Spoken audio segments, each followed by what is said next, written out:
I'm meteorologist Carley with another weather impact alert day for you. But this time it's not for those rain and those showers in the valley or the Sierra. We are now looking at gusty conditions moving through our valley spots. The wind advisory will be in effect for Sunday into Monday with strong gusts 25 to 35 miles per hour. Now it will be through most of your Sunday with some of the peak wind gusts in the lunchtime hour. So anytime from 11 till about 2 p.m., we'll see some of the peak wind gusts moving in, lasting through Monday morning, even through those midday hours. Now, the impact here is really the impact on your driving. As you are driving east and westbound, you're going to be feeling those winds coming in out of the north. That's really going to affect the driving and the kind of motion of your car in general.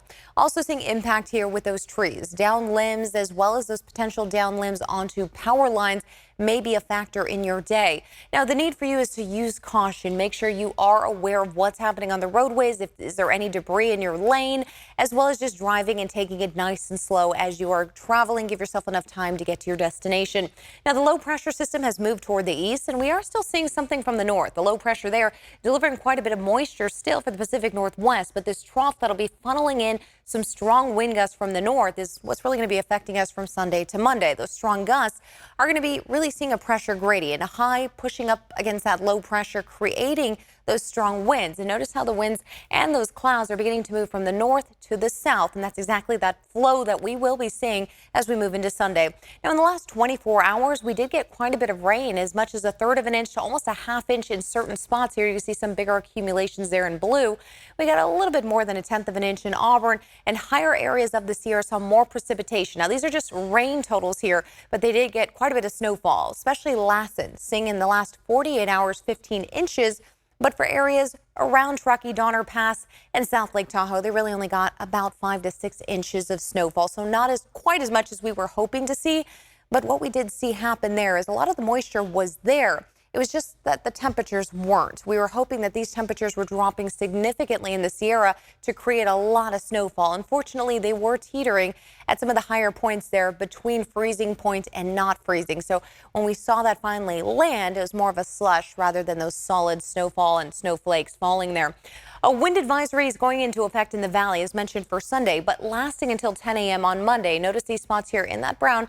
That is where we're going to see some of the strongest gusts expected, and through the coastal range spots, so north of Fairfield and Vacaville and here, where we'll start seeing them funneling in mostly in the overnight, early morning hours of Monday. But throughout your Sunday, these are going to be the areas impacted, or we're expecting to see impacted the most.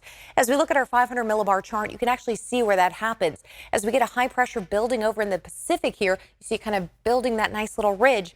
It starts to deepen, a trough, right into areas of the Great Basin, as you see there. But in its path, notice how you see that green and yellow line. It's really funneling in those winds right out of the northwest there, and that's where we're going to see that strong pressure gradient happening, and those strong wind gusts beginning to move in as well. Finally, moving toward Tuesday, Wednesday, we may see a little bit of those winds picking right back up Tuesday. But temperatures, for the most part, are expected to remain the same, upper 60s to low 70s pretty much throughout the week as we move into next weekend. So here's where we see a timeout as we get to lunchtime. Strong gusts coming in from the north, northwest, and really funneling into our valley here. 35 mile per hour wind gusts at times. And those purple shades are some areas we can note that could get upwards of 40 to maybe even 50 miles per hour. Most areas into the foothills are going to get a little breezy, but again, this is where we're seeing the most impactful areas where the wind advisory is in effect. And we will see some downslope winds as well coming in from the Sierra downslope into those foothills.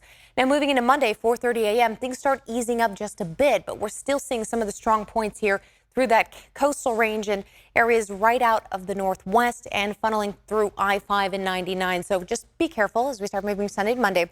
Again, another small pickup for us through the coastal range Tuesday. As we get into the afternoon hours, notice how, again, we're seeing some more of those strong winds picking up. We may see another wind advisory being issued for this. We're going to have to wait and see, though. So far, no public safety power shutoffs are being issued, mostly because, yes, we're getting strong winds, but we've gotten a lot of precipitation. Because of that, that's not really giving us much of a threat for fire concerns. Now, daylight saving is coming to an end. That is Sunday. Yeah, we're going to roll those clocks back an hour. So from 2 a.m. to 1 a.m. And then we're going to expect to see at this time of year, we try to test those smoke alarms. So just a reminder for you to make sure your batteries are up and we are good for those smoke alarms to go off when need be. And then finally, what we're going to see is that, of course, extra hour of sleep is always beneficial for a lot of people who enjoy that. But we're also going to see here a new sunset. So when we're used to getting off work, typically at 5 o'clock, there's still some sunshine, but this time we're seeing the sunset at about 5:03 p.m. Now into those foothills, temperatures in those mid to upper 60s expected, low 70s in Ione for Sunday. Bay Area looking at low 70s, and even overnight lows still a little chillier, mid to upper 40s. Into the valley, Sacramento, San Joaquin Valley spots, upper 60s and low 70s, but overnight lows still in the mid 40s, so we're starting to feel a little chillier again. Last night, we actually saw temperatures in the mid to low 50s, so we're starting to get right back into those 40s again for the overnight lows, so a little chilly again. Upper 60s to mid 60s as we move through the work week, then upper 60s to low 70s as we start getting in the middle of the work week. Finally, the following weekend, we may actually see another shot for some showers, potentially on that following Monday.